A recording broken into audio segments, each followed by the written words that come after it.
بارش نے کراچی کی شاہراہوں کو پانی پانی کر دیا۔ بارش ہوتے ہی کہ الیکٹرک کا سسٹم بھی بیٹھ گیا۔ 600 سے زائد فیڈر ٹرپ گلستان جوہر، گلشن اقبال، نیو کراچی، شاہ فیصل کالونی میں بجلی کی فراہمی معطل۔ متاثرہ علاقوں میں کئی گھنٹوں بعد بھی بجلی بحال نہ ہو سکی۔ صوبائی وزراء سعید غنی اور ناصر شاہ کا کراچی کے مختلف علاقوں کا دورہ، بارش کے بعد کی صورتحال اور امدادی کاموں کا جائزہ لیا۔ ادھر سولجر بازار نشتر روڈ پر بڑا درخت گر گیا، گزرنے والوں کو مشکلات کا سامنا۔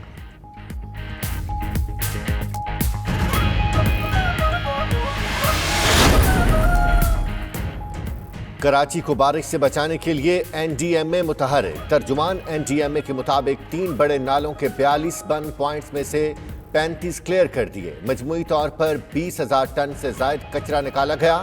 سندھ حکومت نے 20 سال میں پہلی بار 35 نالوں سے کچرا نکال لیا۔ ناصر شاہ کہتے ہیں کہ بارشوں کے لیے تیار ہے۔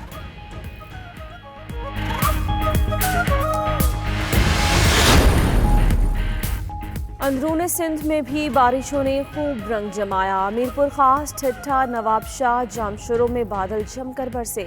حیدرآباد، سکھر، ٹنڈو آدم اور دیگر علاقوں میں بھی جل تھل ایک ہو گیا۔ بارش کا سلسلہ وقفے سے آج سندھ بھر میں جاری رہے گا۔ بلوچستان کے مختلف علاقے بھی بارش سے بھیگ گئے۔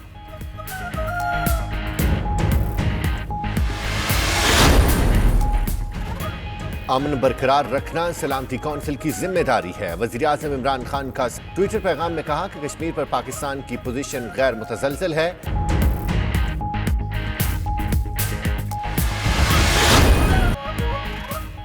بھارتی غیر قانونی اقدامات کے خلاف پوری قوم یک زبان، وزیر خارجہ نے قرارداد ایوان میں پڑھ کر سنائی۔ میوچل لیگل اسسٹنس ترمیمی بل 2020 کی منظوری، جے یو آئی، جماعت اسلامی، پی کے میپ کی مخالفت۔ ضروری قوانین ہر حال میں پارلیمنٹ میں لائیں گے۔ وزیراعظم عمران خان کا پارلیمنٹ میں قانون سازی پر اظہار اطمینان۔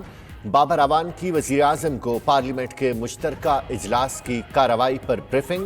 وزیراعظم نے 10 رکنی کابینہ کمیٹی برائے قانون سازی تشکیل دے دی۔ کمیٹی کے چیئرمین وزیر قانون ہوں گے۔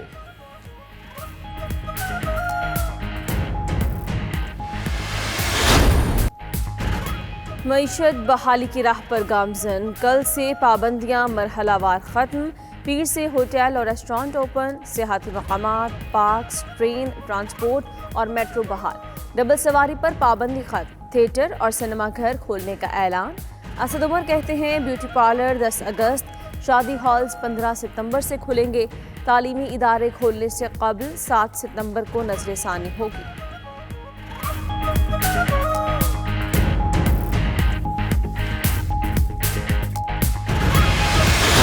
صدر انجمن تاجران آل پاکستان خالد پرویز کی 92 نیوز کے پروگرام میں گفتگو، کہا اقدام سے معیشت کو سہارا ملے گا۔ حکومت کا فیصلہ دیر آئد درست عائد ہے۔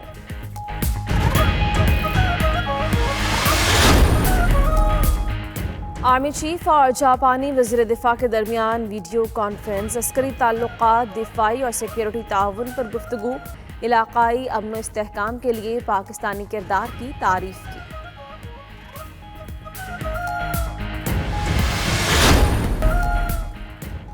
سری لنکا میں پارلیمانی انتخابات، حکمران جماعت نے پھر میدان مار لیا۔ وزیراعظم راجہ پاکسے کی جماعت 225 میں سے 146 نشستوں پر کامیاب۔ سرکاری نتائج کا اعلان کر دیا گیا۔ انتخابات میں ٹرن آؤٹ 70% رہا۔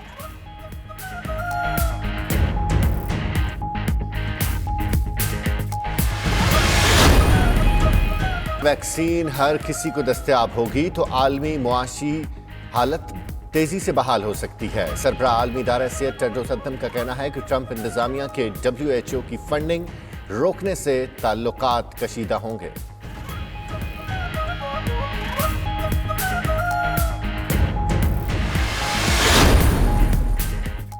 نئے امدادی پیکج کی امید سے امریکی اسٹاک مارکیٹ میں تیزی، ڈاؤ جونز میں 185 پوائنٹس کا اضافہ، مارکیٹ 27,386 پوائنٹس پر بند، نیسڈیک کمپوزٹ میں 109، S&P میں 21 پوائنٹس کا اضافہ۔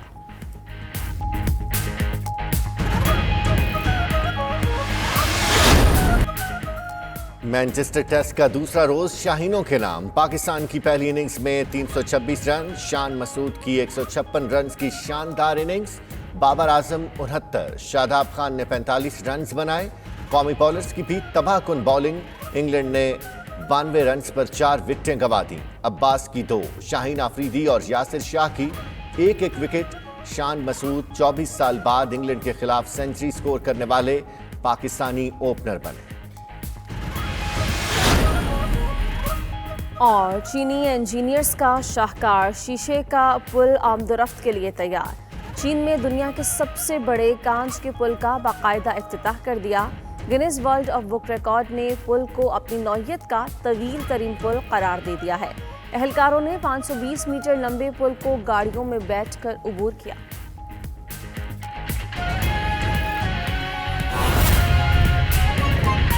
ہوئی ہے، بلکہ یہ کہنا چاہیے کہ بہت بہتر ہوئی ہے، اور اس سے خاص طور پہ اگر آپ اس کا موازنہ کریں کہ ہمارے ارد گرد اس وقت کیا ہو رہا ہے، ہمارے مغرب میں جو پڑوسی ہیں ایران، وہاں پر یہ صورتحال ہے کہ جہاں آپ کو اگر یاد ہو تو شروع میں سب سے زیادہ کیسز ہمارے خطے کے اندر وہاں پر نظر آتے تھے، اور اموات بھی زیادہ ہو رہی تھیں، اور اس کے بعد وہاں پہ بہتری نظر آئی اور حالات بہتر ہو گئے۔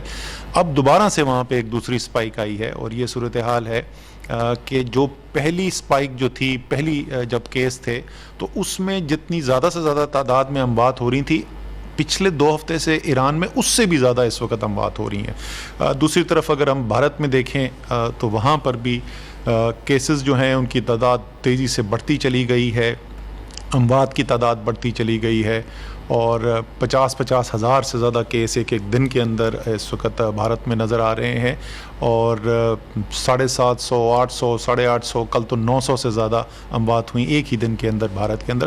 تو ہمارے اس خطے کے اندر بھی اگر ہم دیکھیں تو اللہ تعالیٰ نے خاص کرم کیا ہے، اور میں خاص طور پہ دوبارہ مبارکباد دوں گا پاکستان کی عوام کو اور تمام وہ صحت کا عملہ جو ہمارے فرنٹ لائن ورکرز ہیں، ڈاکٹرز، ان کو اور پیرامیڈک سٹاف، نرسز، ان کو بھی خراج تحسین پیش کرنا چاہتا ہوں۔ صحت کا عملہ جو ہمارے فرنٹ لائن ورکرز ہیں، ڈاکٹرز، ان کو اور پیرامیڈک سٹاف، نرسز، ان کو بھی خراج تحسین پیش کرنا چاہتا ہوں، اور جو انتظامیہ کا سارا عملہ جو ہے اس کو بھی میں ان کی بھی تعریف کرنا چاہتا ہوں۔ بے تحاشا انہوں نے محنت کی ہے، اور یہ پورا ایک نظام جو بنایا گیا، ہم نے اسمارٹ لاک ڈاؤن کا سسٹم آیا، کانٹیکٹ ٹریسنگ کا سسٹم آیا، ایک مربوط لائحہ عملی جو ہم نے اڈاپٹ کی، وہ الحمدللہ آج جو ہے وہ مختلف آپ انٹرنیشنل جو جریدے ہیں، بین الاقوامی جریدے، وہاں پر بھی دیکھ رہے ہیں کہ پاکستان کا نام لیا جا رہا ہے کہ جن ممالک میں سب سے بہترین کام کیا گیا۔ آج بھی صبح میں پڑھ رہا تھا کہ ایک آرٹیکل چھپا ہوا ہے انٹرنیشنل کہ فلپینز کی حکومت اگر سیکھنا چاہتی ہے کسی سے تو پاکستان کی طرف دیکھنا چاہیے۔ یہ سب کچھ الحمدللہ ہم نے اچیو کیا ہے۔ اس سب کو دیکھتے ہوئے ہم نے ابھی تک کچھ محدود ایسی معاشی سرگرمیاں تھیں، کچھ ایسے سیکٹرز تھے جن کو ابھی تک ہم نے بند رکھا ہوا تھا۔ تو آج این سی سی نے فیصلہ کیا ہے، اور اس کے لیے پچھلے 1 ہفتے سے مشاورت چل رہی تھی، صوبوں کے ساتھ بھی مشاورت ہوئی، اور پھر این سی او سی کے اندر ان ریکمنڈیشنز کو، سفارشات کو سامنے رکھ کے بحث مباحثہ کر کے فائنل کیا گیا تھا۔ آج وہ این سی او سی کی ریکمنڈیشنز جو ہیں وہ سفارشات این سی سی کے سامنے رکھی گئیں، اور این سی سی نے جو فیصلے کیے ہیں ان کے مطابق میں آپ کو بتا دیتا ہوں کہ کیا کیا فیصلہ کیا گیا۔ سب سے پہلے تو تعلیمی ادارے، تو جو پہلے جس طریقے سے بات کی گئی تھی کہ 15 ستمبر کو ایک تاریخ دی جا رہی ہے جس دن تعلیمی ادارے کھولے جائیں گے، لیکن ایک آخری ریویو جو ہے وہ 7 ستمبر کے دن کیا جائے گا۔ ایجوکیشن منسٹر فیڈرل جو ہیں وہ صوبائی تعلیم کے جو وزراء ہیں ان کے ساتھ مل کے ایک آخری دفعہ کریں گے۔ اور آج صبح ہم نے این سی او سی میں آئے ہوئے تھے، ہیلتھ منسٹر بھی وہاں پہ تھے اور ایجوکیشن منسٹر بھی تھے، تو یہی کہا گیا ہے کہ ان دونوں منسٹریز کو، وزارتوں کو بڑا کلوزلی آپس میں ورک کر کے جو دنیا میں اس وقت اسکول کھولنے، تعلیمی ادارے کھولنے سے جو لرننگز آ رہی ہیں ان کو سامنے رکھتے ہوئے حکمت عملی اپنی فائنل کرنی ہے۔